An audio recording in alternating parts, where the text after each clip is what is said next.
Pipe talk के इस silver jubilee episode में आज हैं हमारे खास मेहमान शायर, कवि और लेखक इकराम राजस्थानी। आकाशवाणी में रहे इकराम राजस्थानी की अब तक 50 पुस्तकें प्रकाशित हो चुकी हैं। इनके द्वारा लिखे कई राजस्थानी गाने सुपरहिट रहे। इन्होंने न केवल कुरान का बल्कि हरिवंश राय बच्चन की मधुशाला और रविंद्रनाथ टैगोर की गीतांजलि का राजस्थानी में अनुवाद किया। सर, पैप टॉक के सिल्वर जुबली एपिसोड में आपका बहुत बहुत स्वागत है। बहुत बहुत शुक्रिया, आदाब और नमस्कार साथियों। राहुल आज हमसे बात कर रहे हैं, बहुत खुशी की बात है, क्योंकि जब भी कोई युवा और उत्साही कलाकार मुझसे मिलता है तो मुझे लगता है कि मैं अपने गुजरे हुए ज़माने से मुलाकात कर रहा हूँ। Thank you so much sir. Sir, शायरी का ये सफ़र अब तक कैसा रहा और इसकी शुरुआत कहाँ से हुई? शायरी के बारे में आपने जो शुरुआत की है वो एक बहुत अच्छे अंदाज की बात है, क्योंकि ज़िंदगी में शायरी बहुत मकाम रखती है, बहुत मायने रखती है। और मेरा ख़्याल ये है कि शायद शायरी कहूँ या म्यूज़िक कहूँ, मौसीकी कहूँ या उड़ान कहूँ या कल्पना कहूँ, ये मुझे मेरे वालिद, मेरे फादर मास्टर अलाउद्दीन साहब से शायद विरासत में मिली है, क्योंकि वो ख़ुद भी मास्टर अलाउद्दीन विनोद के नाम से कविता किया करते थे।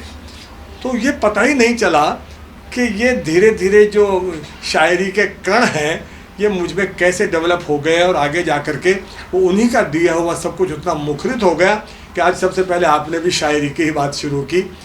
तो मैं जाहिर है कि सारा श्रेय मैं अपने पिता को देना चाहता हूँ कि जिनकी वजह से ये सब कुछ मुझ में आया। और मैं कहता हूँ कि वो कभी ना दफन होता और न जलता है पिता, वो कभी ना दफन होता और न जलता है पिता, साथ रहता है हमेशा जिंदा रहता है पिता। Very nice. तो ये जो शायरी है बचपन से शुरू हुई है और अब रुकने का नाम ही नहीं ले रही है। और मुझे लगता नहीं है कि जितनी शायरी रुक जाएगी शायद हम लोगों की सांसें रुक जाएंगी। आपने शायरी की बात करके ये हमें उम्मीदें जगाई हैं कि हमारे नौजवान लोग, हमारे युवा साथी लोग भी अब धीरे धीरे शायरी की तरफ आने लगे हैं। वरना मैं नौजवानों के लिए अक्सर ये शेर कहता हूँ और आज भी कहूँगा कि अपनी तहजीब से आगे न निकल जाओ तुम, अपनी तहजीब से आगे न निकल जाओ तुम, और ऐसे आंगन न बनाओ कि फिसल जाओ तुम। तो आप जो अच्छा आंगन तैयार कर रहे हैं इसके लिए मैं आपको मुबारकबाद देना चाहता हूँ। आपका ये शो अपने आप में एक बहुत ही समृद्धि की सूचना मुझे दे रहा है। अच्छा लग रहा है। Thank you so much. अच्छा लग रहा है। तो आपका जो बचपन था सर, वो कहाँ गुजरा और जो अब तक आपने जो स्ट्रगल किया उसके बारे में भी? राहुल, उम्र के इस पड़ाव पर जब आदमी बचपन की बात करता है तो जज्बाती हो जाता है, इमोशनल होने लगता है, गुजरे हुए ज़माने में जाने लगता है। अगर रोमांटिक शायरी के अंदाज से कहूँ तो वो ये कि उम्र को रोक कर पूछूंगा किसी दिन उससे, उम्र को रोक कर पूछूंगा किसी दिन उससे, क्या तुझे मेरी जवानी भी कहीं मिलती है? उस जवानी से भी पीछे आप मुझे लेकर के गए, क्योंकि मेरा जन्म जयपुर से यहीं 30 किलोमीटर दूर एक कस्बा है चौमू, वहाँ हुआ। मास्टर अलाउद्दीन मेरे वालिद हैं और वो मास्टर जी के नाम से मशहूर हैं। वो शिक्षा का जो गुण है वो मेरे अंदर उन्हीं से आया।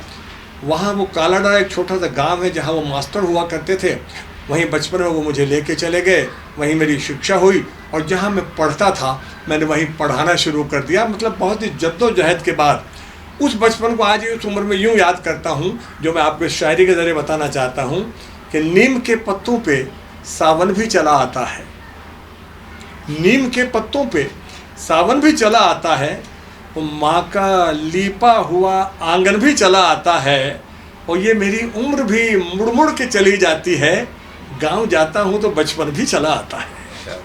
वो बचपन आज भी मुझे याद रहता है और मेरा ख्याल तो उसी बचपन ने मुझे वो हौसला दिया। बचपन में जो कमियां रहीं, जो भाव रहे, जो गरीबी रही, जो संघर्ष रहा, उसने मुझे आगे बढ़ने का बहुत हौसला दिया। हज़ारों तूफ़ान यूँ तो सामने थे, हम अपना हौसला लेकर खड़े थे, कई तूफ़ान यूँ तो सामने थे, हम अपना हौसला लेकर खड़े थे, हमारे घर पे छप्पर भी नहीं थे, हमारे ख्वाब महलों से बड़े थे। Very nice. तो महलों से बड़े ख्वाब लेकर उस बचपन ने मुझे रवाना किया। साइकिल पे भागता हुआ वो बचपन मुझे आज भी याद आता है। आज जब कार से कालाडरा की तरफ जाता हूँ तो मुझे लगता है कि मेरे में आगे आगे एक बच्चा साइकिल से भाग रहा है। वो शिक्षा मुझे बहुत काम आई। 11वीं क्लास के बाद में मेरे पिताजी ने मुझे कहा कि नौकरी करना चाहिए। मैंने वहाँ नौकरी कर ली, 10 साल में वहाँ अध्यापक रहा और सारी शिक्षा प्राइवेट पास की। कभी कॉलेज का मुंह ही नहीं देखा, शक्ल ही नहीं देखी। और हायर सेकेंडरी के बाद में first year, second year, third year, BA, MA previous, MA final, B.Ed सब कुछ करके फिर अचानक वो स्कूल बंद हुआ और मैंने आकर के एक जो सपना संजोया था कि मुझे कभी आकाशवाणी में जाना है, मैं आकाशवाणी में आ गया। ये जो सपना आपने देखा सर आकाशवाणी में आने का, ये कब देखा आपने? ये भी बहुत अच्छी एक कहानी है अपने आप में। आपका प्रश्न बहुत ही सटीक और बहुत ही सार्थक है, क्योंकि मेरे पिता मास्टर अलाउद्दीन जो थे वो म्यूज़िक के आर्टिस्ट भी थे, सिंगर थे, फोक म्यूज़िक आर्टिस्ट थे। तो जब 1955 में 9 अप्रैल 1955 को आकाशवाणी जयपुर शुरू किया गया, उसमें सबसे पहले जिन कलाकारों ने लाइव ब्रॉडकास्ट दिया, तो as a folk music artist मेरे फादर उसमें गाया करते थे।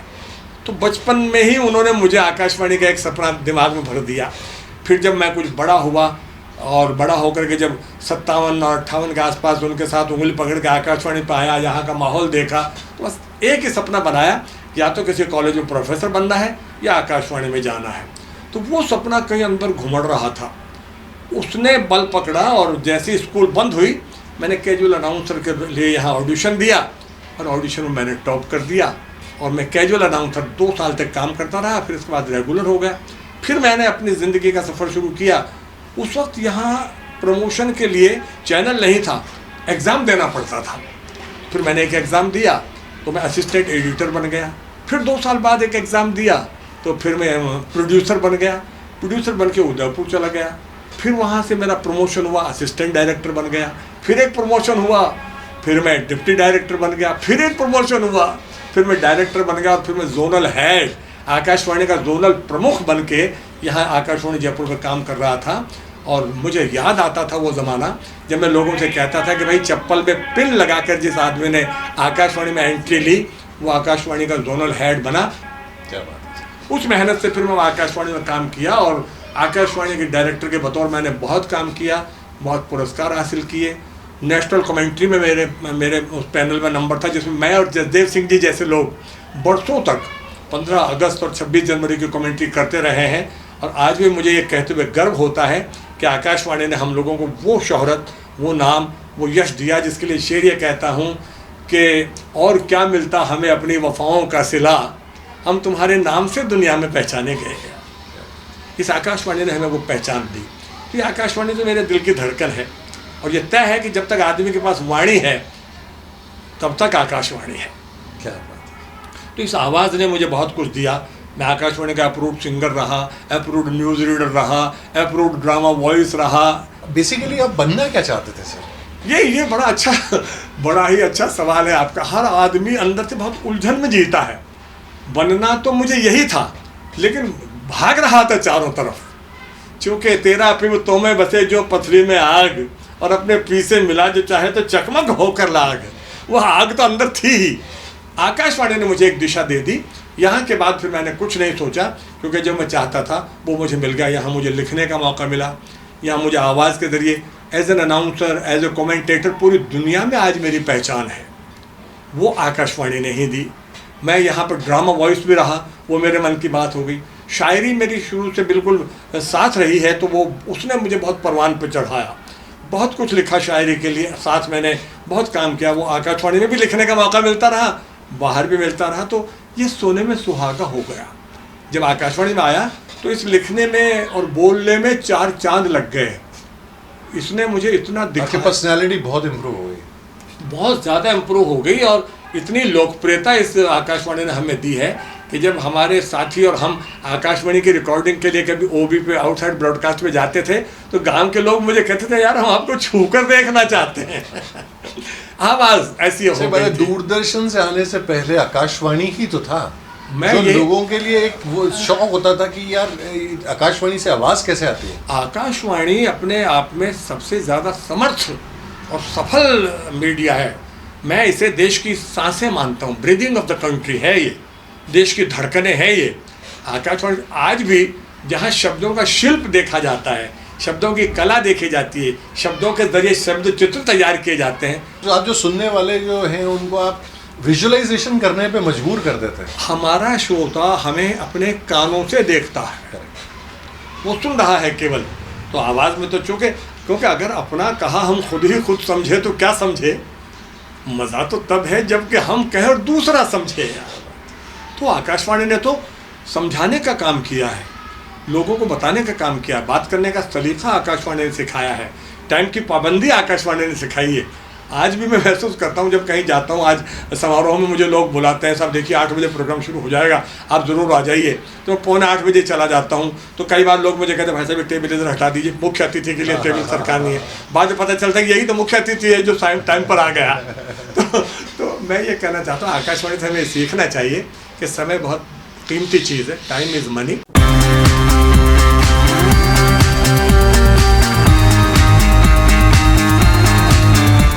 तो फिर ये लिखने का सिलसिला कब शुरू हुआ था? जैसे आपका काफ़ी सारे आपने गीत भी लिखे हैं और मेरे ख्याल से 50 से ज़्यादा आप पुस्तकें किताबें लिख चुके हैं।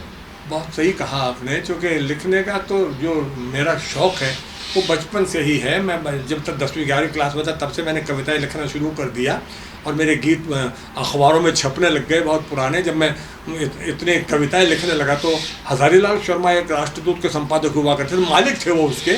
तो जब मैं 18-20 साल की उम्र में जयपुर कभी आया और मैं अपनी कविताएं देने के लिए गया वहाँ उनके ऑफिस में, तो मैंने कहा था 2-3 कविताएं, इकराम राजस्थानी है, देख करके कविता देख के और बोले कि जाते हो इधर आइए, आप क्या लगते हैं इकराम राजस्थानी के?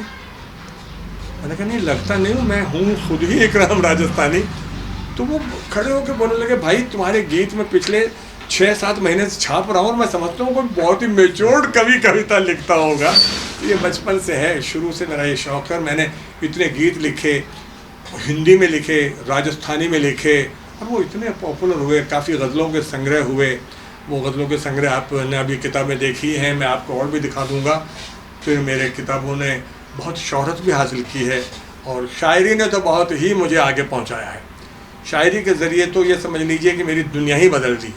राजस्थानी गीतों का ये हाल रहा कि HMV कंपनी ने जब सबसे पहले रिकॉर्ड बनाना शुरू किया तो उन्होंने मुझे ही बुलाया और कहने लगे साहब हम पंजाबी गीतों को बीट करना चाहते हैं, पंजाबी गीत बहुत सुपरहिट होते हैं सारे, हम चाहते हैं राजस्थानी भाषा में कोई ऐसा गीत बने जो मैंने उस वक्त के गीत लिखे। आप सुनकर हंसी आएगी आपको इस वक्त, अब मुझे भी हंसी आती है कि जो गीत लिखे वो जीजा जोबनियो जलेबी भरी रस की, थारी साथ चलूली मारे जचगी, या इंजन की सीटी में भरो मन डोले। मैं इसी पे आने वाला था क्योंकि इंजन की सीटी में हमारा मन डोले एक अपने आप में एक बहुत बड़ा गाना है जो आज भी मैं कहूँ कि राजस्थान भाषा का फ्लैग बेरर है।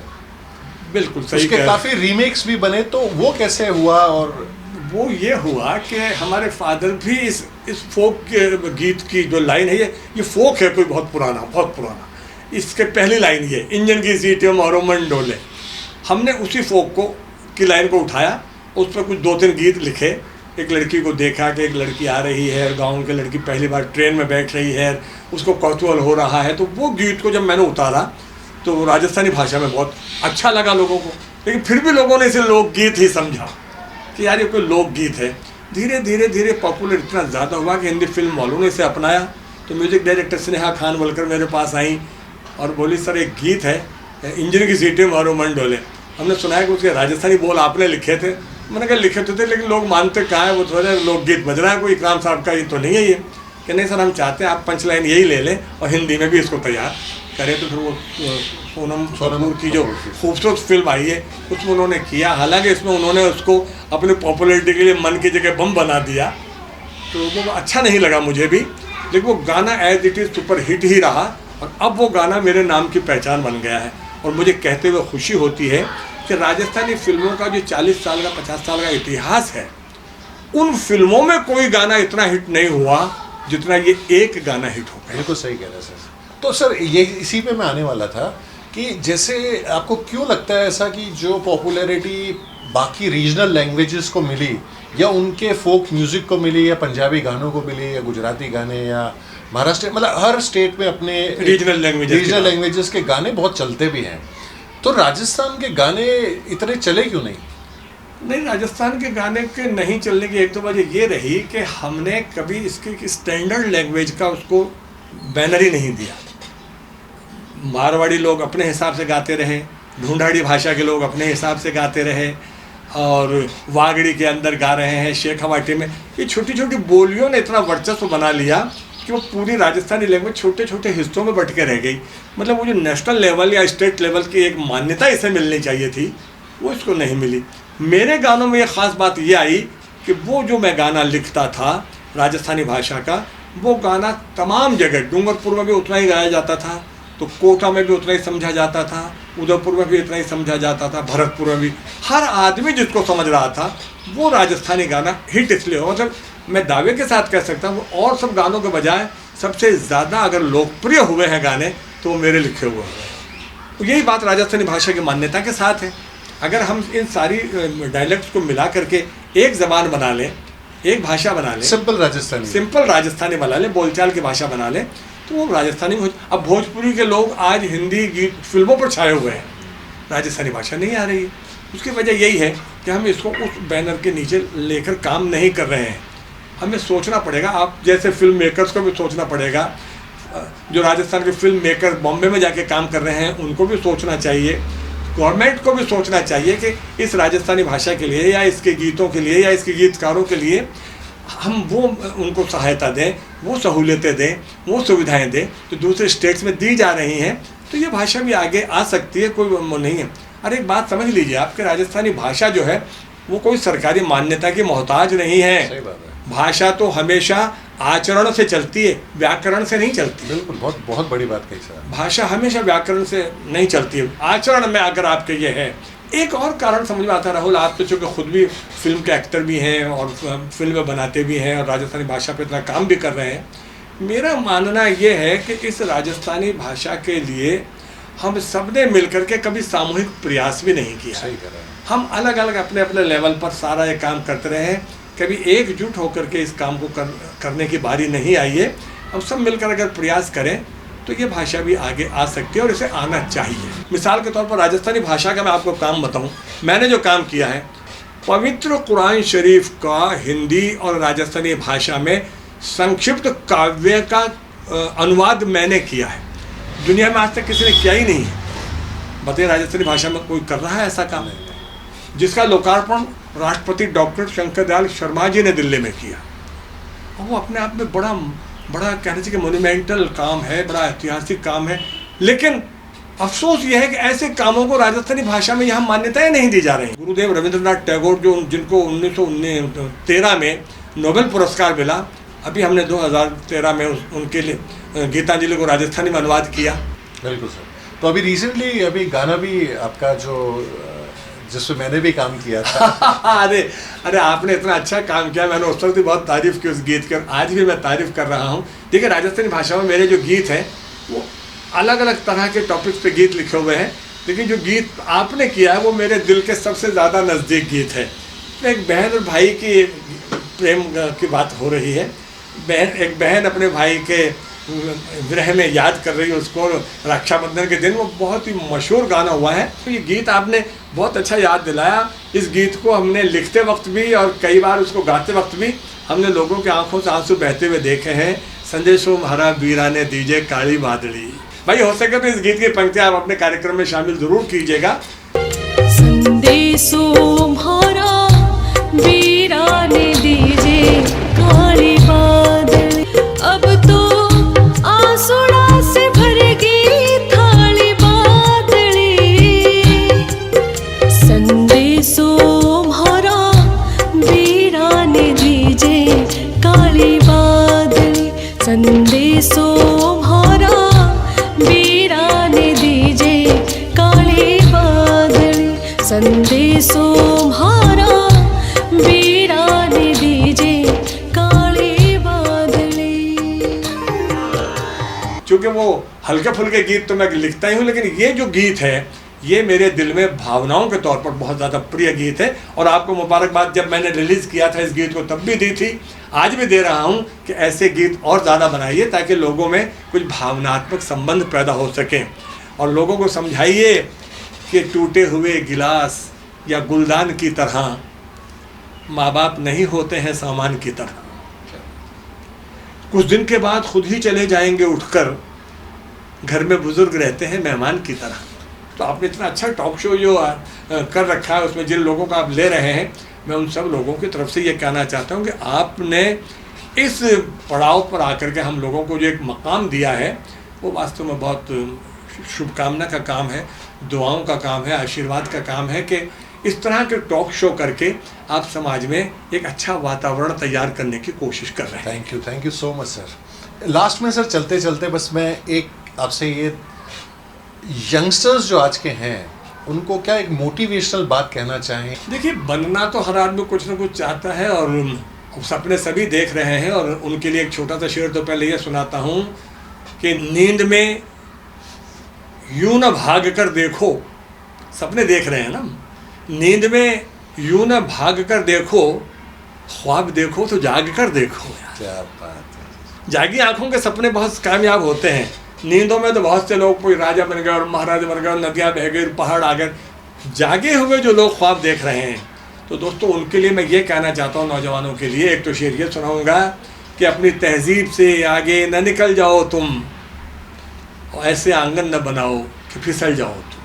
अच्छे आंगन तैयार कीजिए, और अगर आप वाकई कलाकार बनना चाहते हैं, वाकई बहुत काम करना चाहते हैं, तो सबसे पहली शर्त ये, अच्छा इंसान बन जाइए। बहुत बड़ी बात है। चाहे आप कितने बड़े फनकार हैं, कितने बड़े कलाकार हैं, कितने बड़े आदमी हैं, लेकिन अगर आप में इंसानियत नहीं है तो वो आपका सब कुछ बेकार है। बस के दुश्वार है हर काम का आसान होना, आदमी को भी मयस्सर नहीं इंसान होना। आपको इंसान बनने की कोशिश करनी चाहिए, हमें इंसान बनकर काम करना चाहिए, इंसान के दुख दर्द को समझने की कोशिश करनी चाहिए। और अगर लिखना चाहते हैं, पढ़ना चाहते हैं, तो दोस्तों लिखने पढ़ने में सबसे ज़रूरी चीज़ है पढ़ो पहले। राहुल, आपको मैं कितना शुक्रिया अदा करूं इस बात के लिए कि आज आपने इतना अच्छा वक्त यहाँ के लिए निकाला है और आप इस बात को दूर तक पहुँचा रहे हैं। मैं सब लोगों से यही कहना चाहता हूँ कि दोस्तों, साहित्य अमर साहित्य होता है, और सब लोग जो हैं वो सब एक न एक दिन यहाँ से चले ही जाएंगे, लेकिन साहित्य रह जाएगा। साहित्य अमर है, साहित्य अमर रहेगा। उसके लिए मैं कहता हूँ कि अपनी बात को यहाँ ख़त्म करना चाहता हूँ कि बस ख्यालों और ख्वाबों में रखे रह जाएंगे, बस ख्यालों और ख्वाबों में रखे रह जाएंगे।